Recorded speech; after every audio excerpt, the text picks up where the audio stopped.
school classes 1 to 3 in Ogun State have been verified to benefit from the National Homegrown School Feeding Program. The Special Advisor to the President on Homegrown School Feeding Intervention, Titi Toro Adeyemi, stated this while reflecting on the proposed agenda and sensitization of the program to the critical stakeholders in the state. Yusuf Ganiu reports. These are the food items which include rice, beans, salt, vegetable oil and tomato paste among others that will be distributed to 60,391 households with children in public primary school classes 1 to 3 in Ogun State.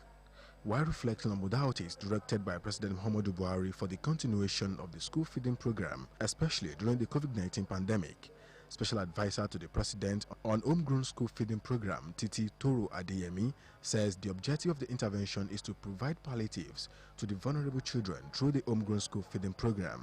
The number of schools cleared on the schedule for Ogun State is 1,589 schools. The number of cooks cleared were 3,577. The pupils that we had cleared, the number of pupils that had been cleared before the lockdown is 181,172.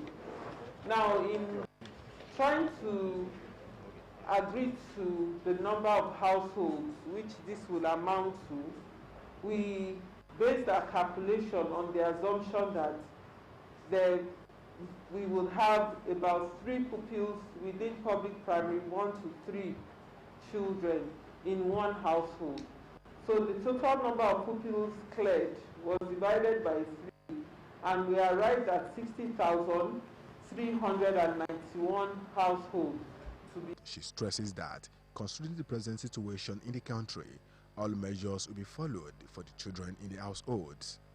The state will coordinate their team at local government levels, and we expect that cooks will be involved. For every team going to do the household identification, there will be the cooks, the SBMCs, we expect that officials of SUBEB and all other stakeholders within the state will have representation on each team to help in identifying the household that these children are in. The State Commissioner for Special Duties and Intergovernmental Affairs, Barrister Femi Ogunbanwo, says the state government is ready with over 290 centers for the distribution of the palliatives across the state.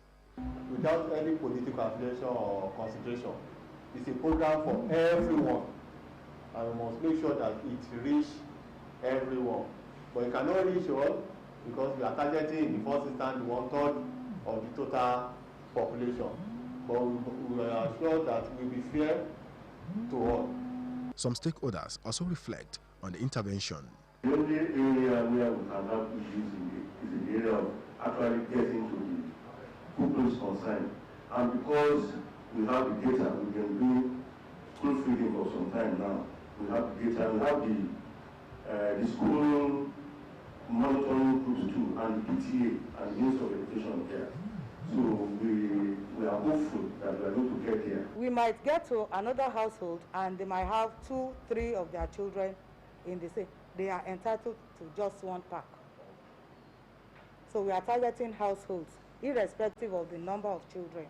In the same vein, the Special Advisor to the President on Homegrown Feeding Program thereafter met with the commissioners as well as special advisors to highlight some of the nitty-gritty needed to achieve the success of the program. Yusuf Ganiu, Ogtv News. As the state government continues to receive more donations from organized private sectors and corporate organizations, it has lauded the donors for supporting it towards flattening the curve of the pandemic, as well as reducing the hardship the lockdown might have brought to the citizens of the state in the last 6 weeks. The Deputy Governor of the state, Engineer Noimot Salako Oyedele, appreciated the donors while receiving an ambulance and 20,000 packs of food items from Adova PLC and Prudent Energy and Services Limited, 100 pieces of disposable aprons from Surplus Industries, 1 truck of rice, sanitizers and toothpaste from Taraju Industries Limited, and 4 zip bags from Transport Services Limited.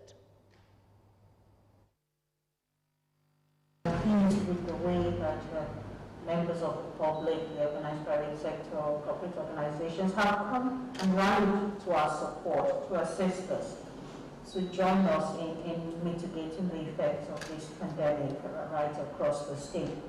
We've received very generous donations, and I'm very glad to receive it here today with your very, very handsome donation to us. I can assure you that this will be put to very good use and will form part of the entire package on the health management side of things. On the relief packages, we know that despite the fact that the lockdown has been eased, we have to continue to provide relief packages for people because we have not been able to get people back to where they were before. And there are some sectors that really cannot take off because the full economy is not back in place. So whilst the sectors are able to start to go around and start to engage in their businesses, not everybody can do that. So we have to continue.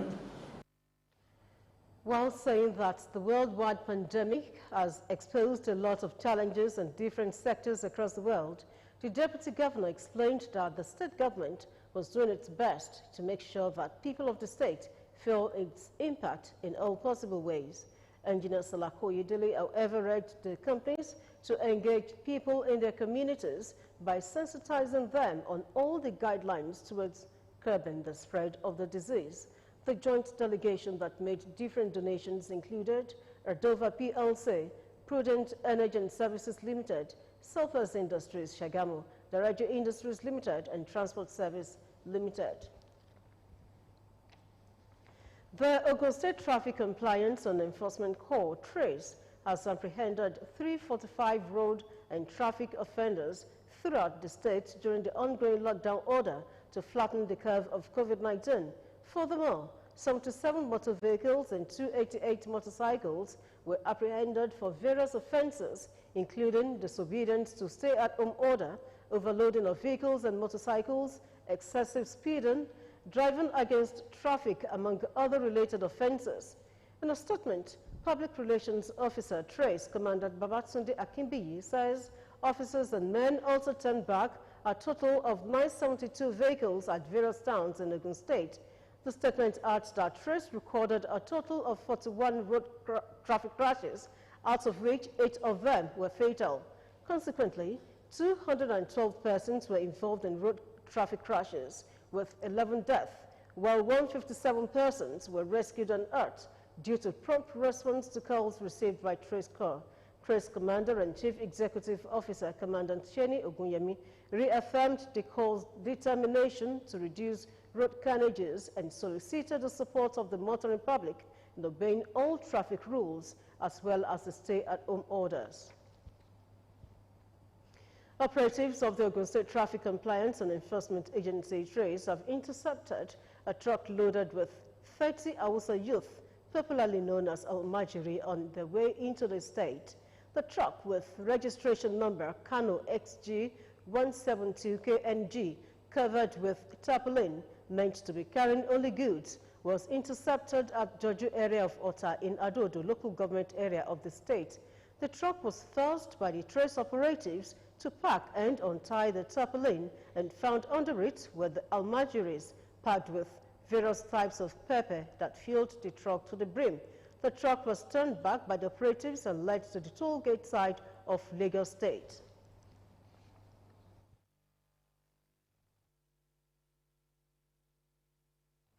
The closure of boundary lines against illegal movement, particularly to commercial vehicles entering into Ogun State, is part of efforts of Prince Dapo Abiodun-led administration towards curtailing the spread of the COVID-19 pandemic in the state. Commander Ogun State Task Force on Illegality, CSP Tony Afolaogun, stated this during an unscheduled patrol visit to Bakatari boundary town between Ogun and Oyo State with the security operatives. There is lockdown. If they are not supposed to enter Ogun State, there is interstate lockdown. Please, we are begging in the name of God. Don't allow anybody to cross. We have our report, what is going on around this place. That is why I have been sent to command, one of you. Go back. Go back. Hello. Right, just arrested. Yeah. Come back now. There are no interference. Get down. PSP Afalaogun reiterated that any officer that compromises with illegal migrants will never go unpunished. It will be recorded that some illegal migrants were apprehended a few days ago and were repatriated following an executive order. Meanwhile, in furtherance to checkmating the spread of coronavirus in the state, a mobile court that will try individual that fails to make use of face mask, as well as owners of commercial vehicles that carry more than stipulated number of passengers and commercial motorcyclists that carry more than one passenger will be stationed at the Magistrate Court, Ishabo, Abeokuta, to prosecute violators. The Almajiri children who were recently deported from Kano, Gombe, and the Plateau State have reunited with their families in Kaduna State. The children, numbering about 210, tested negative to COVID-19 after being quarantined for 14 days. Kaduna State government says the children will be returned to school, where they will continue with their education in their localities. Commissioner for Human Services and Social Development, Afsat Baba, reiterated the commitment of the state government to ensuring that the children continue with their education. He said that since the current Sangaya system will be abolished, the children will continue with their Quranic studies in line with Western education. The Almajiri is a system of Islamic education practiced in northern Nigeria, where children are sent by their parents to live with an Islamic teacher and study Quranic education. However, it is alleged that the children are reduced to a life of begging on the streets to survive. Kaduna is one of the states with over 90 confirmed cases of COVID-19 pandemic, with 3 deaths recorded. Over 30,000 Almajiri children were deported to their respective states, while 689 were received from Kano, Gombe, and Plateau State. So far, 65 of those deported to Kaduna State tested positive for the virus and are currently undergoing treatment at the State Isolation and Treatment Center. As the phased and gradual relaxing of the COVID-19 lockdown is being implemented in Ogun State, Ogtv News has observed that residents of Abeokuta, the state capital, and some other parts of the state have been flouting the physical distancing and restriction of movement orders to curb the spread of the pandemic. However, the mask-wearing awareness among the people is growing at a fast rate. Idowu Fabaju reports.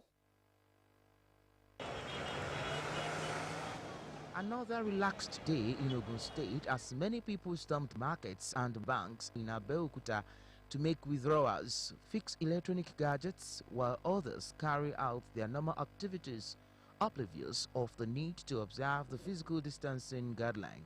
Medical experts continue to express fear over this kind of gathering, highlighting the benefits in compliance with government orders on social distancing, use of face masks, among others. The compliance with all the advice, protective ways to protect ourselves from transmission, I think to a large extent in the institutions of health is good. But when we look at the community at large, our people are not used to using face masks going out. So it needs a whole lot of enlightenment and sensitization on those benefits. And what are those benefits?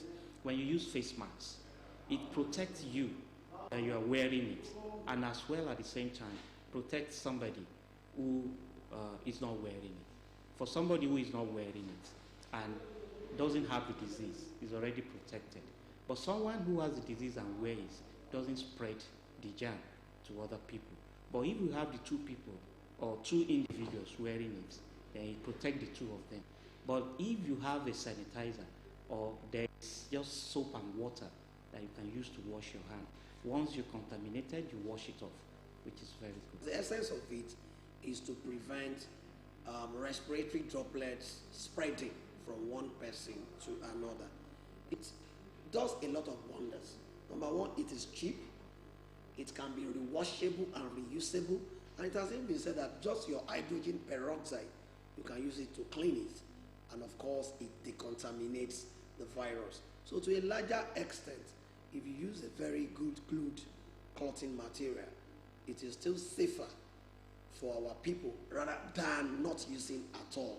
Of course, the surgical face mask or the N95 is the ideal. But when the ideal is not available, what is available becomes ideal. The only thing is, what kind of clothing material are you using? They stressed the need for people to be sensitized more on the dreaded COVID-19 pandemic and the implication of violating the basic rules of avoiding the virus from spreading. Okay, I want to implore our people to please let us adhere strictly to these government rules. It is for our own sake. If anybody gets this disease, the consequence is bizarre. So it's better to prevent than to start curing. The cost of curing is more expensive. So we should try and adhere as much as possible, despite the fact that it's obvious that it's difficult sometimes, especially for people who make their living from day-to-day activity, to stay safe and stay blessed. Understandably, the phased relaxation of the lockdown by the state government is to prevent hunger among people and move its economy forward. But this kind of abuse is leaving a big question on efforts of the state government to curb the spread of the virus. Ido Fabaju, Ogtv News. A non-governmental organization, Jesida Segbenjo Adeleke Jesa Foundation, has presented jerrycans of liquid soap, sanitizers and face masks to Ogun State Television, Abeokuta, towards preventing the spread of coronavirus in the corporation. Receiving the items on behalf of the General Manager, the Assistant General Manager, Admin and Supply, Mr. Gbenga Shebiomo, appreciated the gesture, promising judicious use of the materials. We have liquid soap, we have sanitizer, and we have face mask. As a widow man. On behalf of the General Manager, management and staff of Ogtv, I appreciate your kind gesture in giving it fit to present us these items for distribution to members of staff, so that whenever they go out or whenever they are at the workplace, they'll be able to protect themselves. So thank you. I'm very, very grateful. And I want to, on behalf of the General Manager, promise our continued support to the organization. The coordinator of Jesa Foundation, Margaret Oviuta Adeleke, after the presentation says the initiative is part of a contribution to curtail the spread of coronavirus.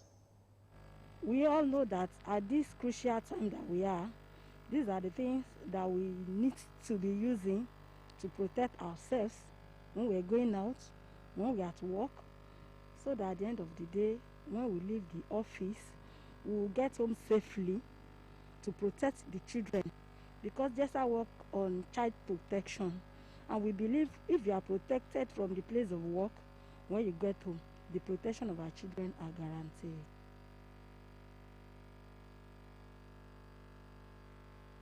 At least 175 suspects have been arrested by the police in Lagos State for alleged violation of the social distancing and curfew directives of government, the command said on Monday. The suspects, who were arrested between Friday and Sunday, were alleged to have either organized parties, religious gatherings, traded at open market, or breached the dusk to dawn curfew put in place to contain further spread of the novel coronavirus disease, COVID-19. Parading some of the suspects at the command headquarters, Police Commissioner Hakeem Odumusu said 95 were traders apprehended at Ileko Market on Sunday for operating in violation of the lockdown relaxation guidelines. The police chief said 26 persons, including a hotel manager and birthday celebrant, were held for partying at a hotel in Ebeda. Still to come in the news, Nigerian Communications Commission, NCC, insists there is no deployment of 5G network in Nigeria. We'll serve you these and other stories in the second segment of the bulletin. Stay with us.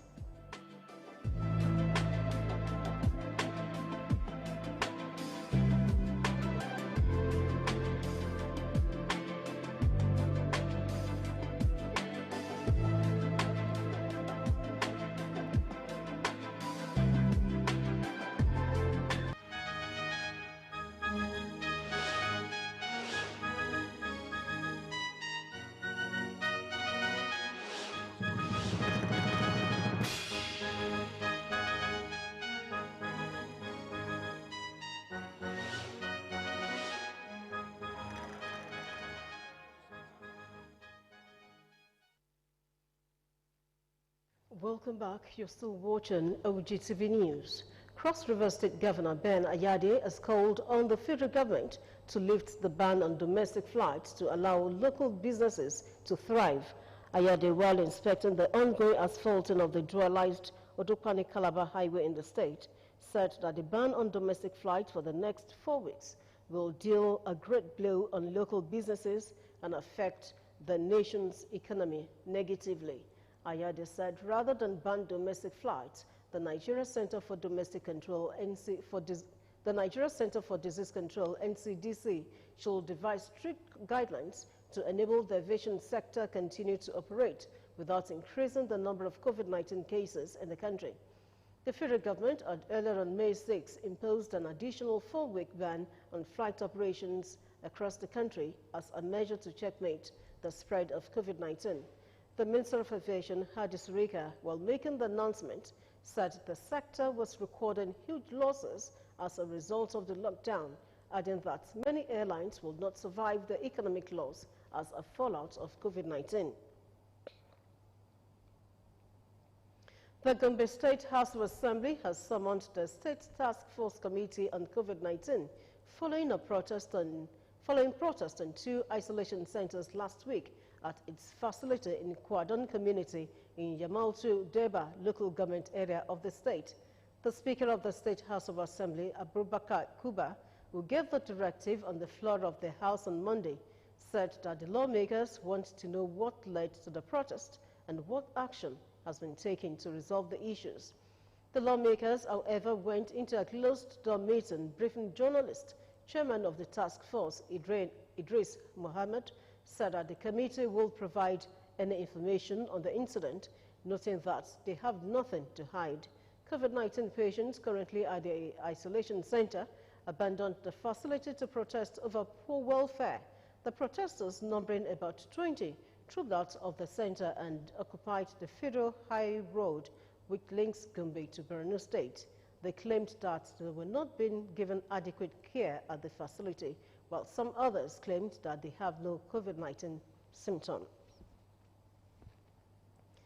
One patient whose identity is yet to be ascertained has died in Ondo State from complications of COVID-19. The deceased became the first COVID-19 victim in Ondo State. Ondo State Commissioner for Health, Dr. Wahab Adegbero, who confirmed this, said the deceased was a man who came into the state after testing positive to coronavirus. Adegbero stated that the deceased has an underlying challenge of renal failure, which he said worsened his case and led to his death at the state's infectious disease hospital. He said his body will be buried in accordance with laid-down rules by the NCDC and added that other COVID-19 patients were in stable condition. One of the key figures in Nigeria's efforts to obtain independence from colonial rule, Dr. Nnamdi Azikiwe, died 26 years ago in his native town, Onitsha, in eastern Nigeria, after a long illness at the age of 91. Ogtv News takes a look at the life of the nationalist who towered over the affairs of Nigeria and was regarded as a national hero in the nation's political history. Shemilore Hamore has the details. Alhaji Amadu Bello, the Sarana of Sokoto, to join us in this Herculean task of national reconstruction. I exhort Chief Obafemi Awolowo to associate with us.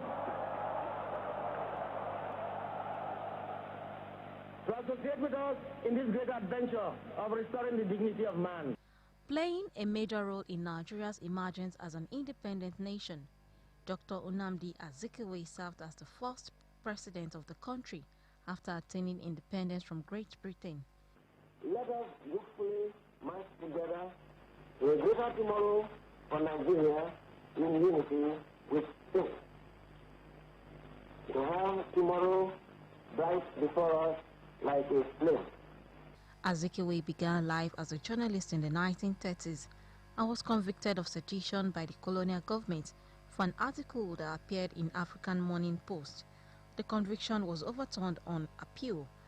I am happy to state that the disagreement between the Prime Minister and myself has been resolved and the crisis is now over.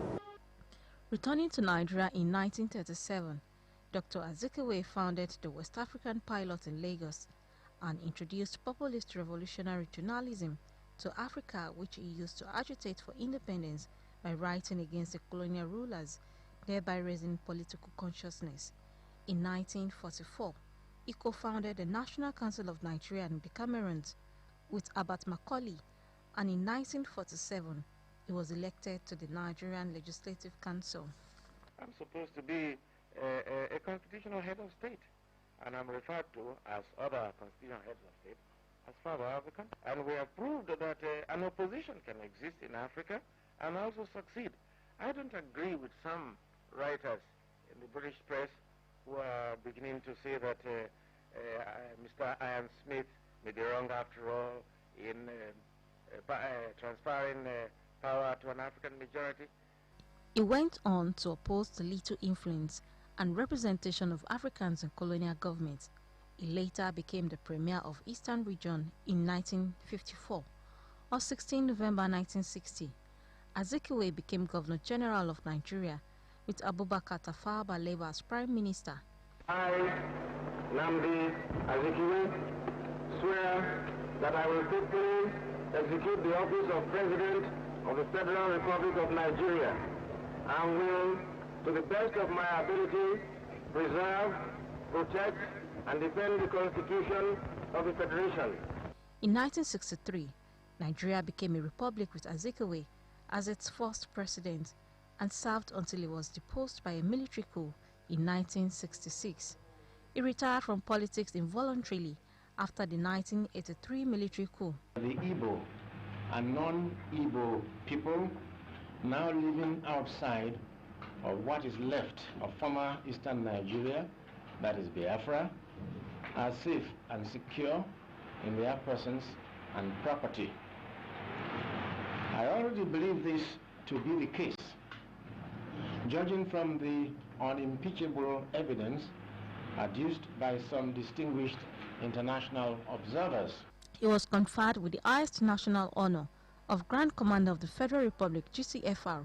He also received 14 honorary degrees from Nigerian, American, and Liberian universities.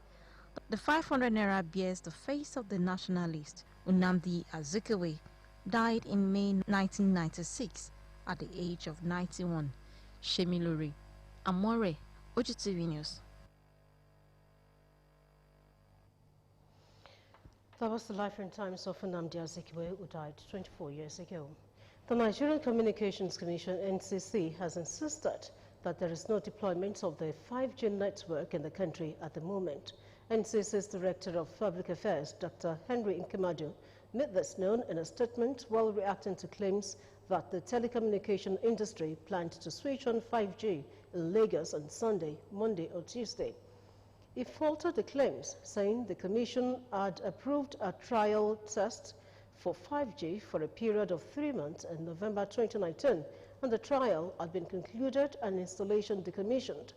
Nkemadu said the NCC Executive Vice Chairman, Professor Umar Dambata, had explained that the trial was to study and observe any health or security challenges the 5G network might present.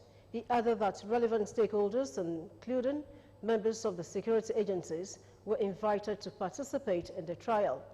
The NCC spokesman stated that the agency would continue to maintain its policy of technology neutrality and encourage service providers to deploy the best technology that will meet the needs of the society in a secured and friendly manner.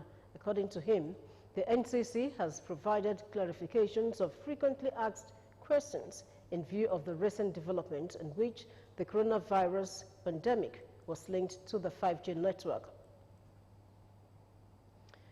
A former governor of Abia State, Mr. Orji Uzokalu, has been remanded in Kuje prison because the judgment of the Supreme Court does not affect him. The Apex Court, as it was learned, did not issue any order for Kalu's release because it did not file any application for search. The judgment only covers the appellant, Mr. Ude Jones Udiogu, who challenged the propriety of a Court of Appeal judge, Justice Muhammad Idris, to try him. The Controller General of Nigeria Correctional Service, Mr. Jafar Ahmed, has also refused to release Kalu because there was no any order from the Supreme Court. It was learned Kalu may have to approach the Court of Appeal, where he has a pending matter, to ask for his release, following the dismissal of the judgment of the Federal High Court, Lagos, by the Supreme Court. According to a copy of the judgment, the Supreme Court clearly stated that the judgment relates only to the appellant. The immediate past governor of Imo State, Emeka Ihedioha, has filed a suit to stop the Imo State House of Assembly from investigating him over allegations of missing funds. He filed the suit at the State High Court sitting in Owerri, the Imo State capital. In his prayers, the former governor sought a perpetual injunction restraining the lawmakers from probing him over the sum of 19.63 billion naira said to be missing from the local government account during his 7-month tenure. Ihedioha, through an originating sermon, also urged the court to grant him a perpetual injunction restraining the Imo State House of Assembly from inviting him and questioning him about the alleged missing funds. Listed as defendants in the suit are the Imo State House of Assembly, the Speaker, and the Clerk of the House of Assembly. The former governor filed the suit weeks after the Imo State Governor, Hope Uzodinma, announced that the sum of 19.63 billion naira was missing from the Joint Accounts Allocation Committee of the 27 local government areas of the state. Governor Uzodinma had alleged that the money got missing under the watch of the immediate past administration, led by Ihedioha. A federal high court in Abuja has granted an order of interim forfeiture of 510 million naira contained in an account belonging to a company, Eliminal International College, allegedly owned by former commander of the President Air Fleet, Air Vice Marshal Uko Etemebang. Justice Ahmed Mohammed granted the order in a ruling on Monday on an ex parte application filed and argued by a lawyer to the Economic and Financial Crimes Commission, Ekele Hianacho. The EFCC claimed that the money formed part of the 731 million naira allegedly paid to AVM Ebang through a company with which he allegedly has a link from the Office of the National Security Advisor without any contractual agreement. According to the EFCC, AVM Ebang was the commander PAF between 2013 and 2015. In a ruling on Monday, Justice Mohammed said he was convinced that the EFCC has made out a case to warrant the grant of the interim forfeiture. The Defense Headquarters says troops have killed 17 bandits in a raid on their hideouts in Kaduna State. Coordinator of the Defense Media Operations, Major General John Enenche, confirmed this in a statement. He explained that the bandits were killed in a joint clearance operation involving troops of operations Thunder Strike and Bell Punch, with air support from the air component of Operation Gamma Iki. Major General Enenche added that some other bandits escaped with gunshot wounds in the operation conducted around Mashigi, Galbi, Damba community, and Kabarasha villages, all in Gwagwada district of Jekun local government area of the state. He, however, noted that 3 empty houses and a church building were partially damaged at Kabarashi village while pursuing the bandits. Meanwhile, calm has been restored to the area, and a few people who initially fled the area due to fear of reprisal by bandits were said to have returned to the community. Enenche assured the citizens that the High Command of the Armed Forces of Nigeria will continue to work tirelessly to restore peace and security to the Northwest. He also thanked them for their support and cooperation and encouraged them to continue to provide credible information that would facilitate the operations of the military. Nigeria's households spent over 2 trillion naira on fuel and electricity in the first quarter of 2020. More business stories shortly.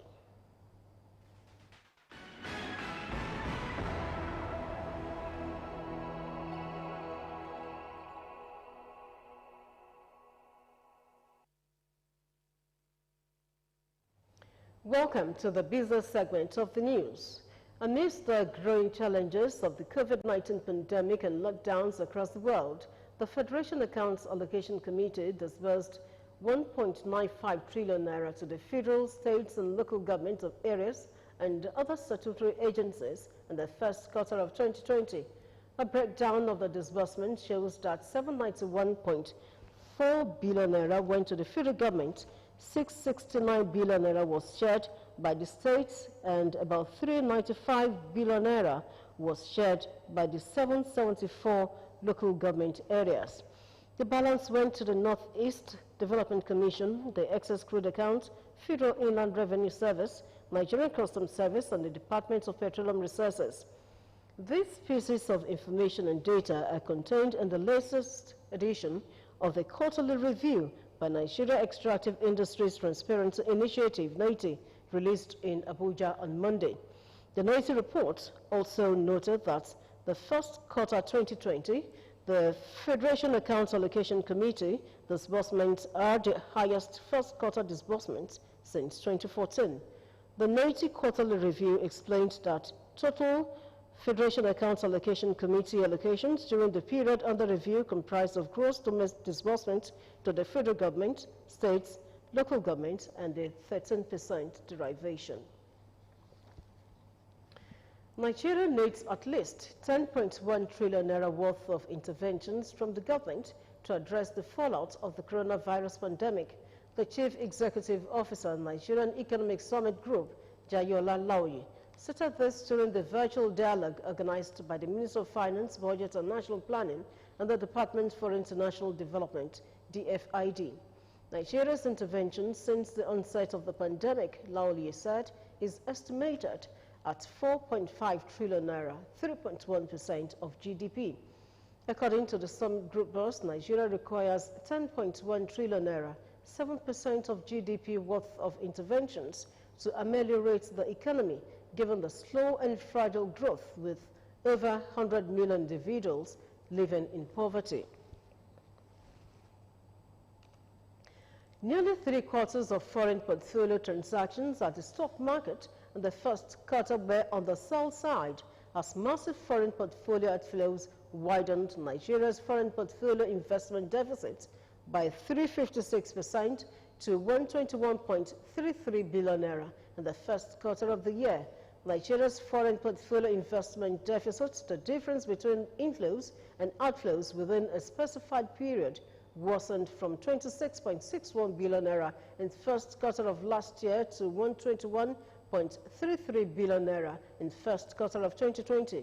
The deficits of 121.33 billion naira in the first quarter of 2020 represented 16.4% increase on 104.29 billion naira recorded in the whole of 2019.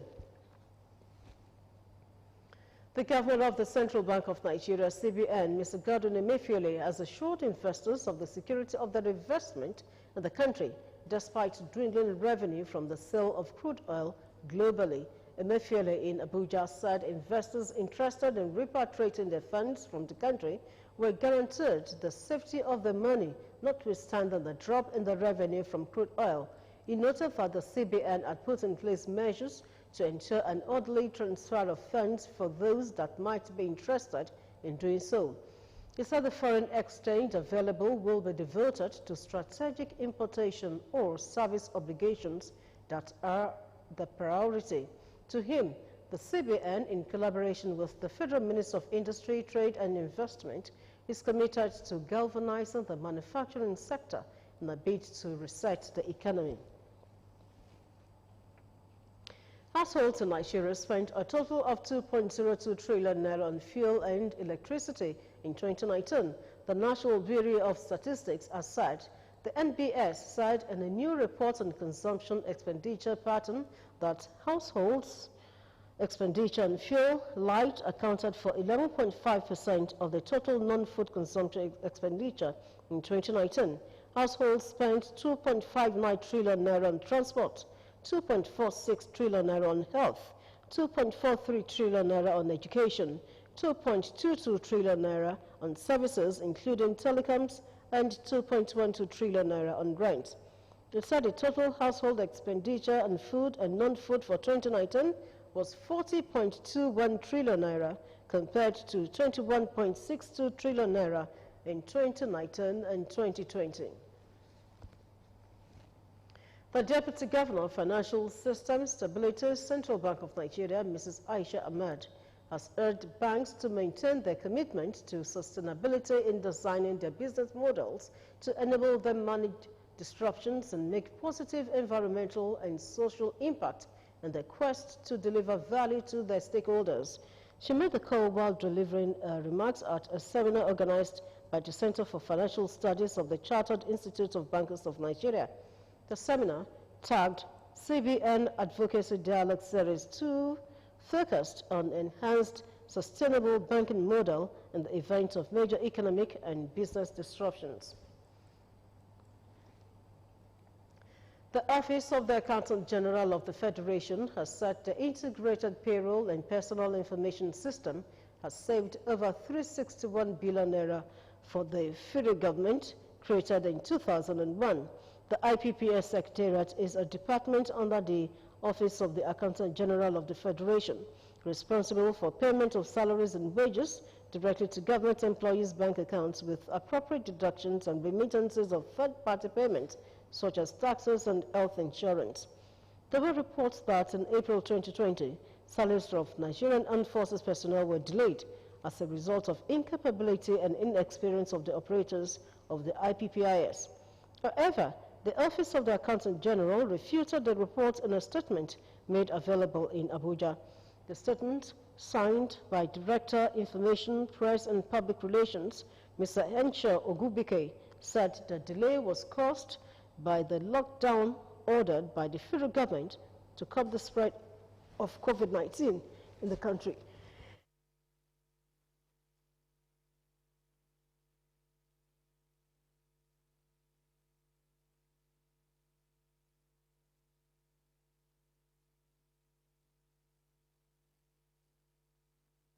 Now to the foreign segments of the news. Passengers arriving from France exempted from UK's quarantine measures will take you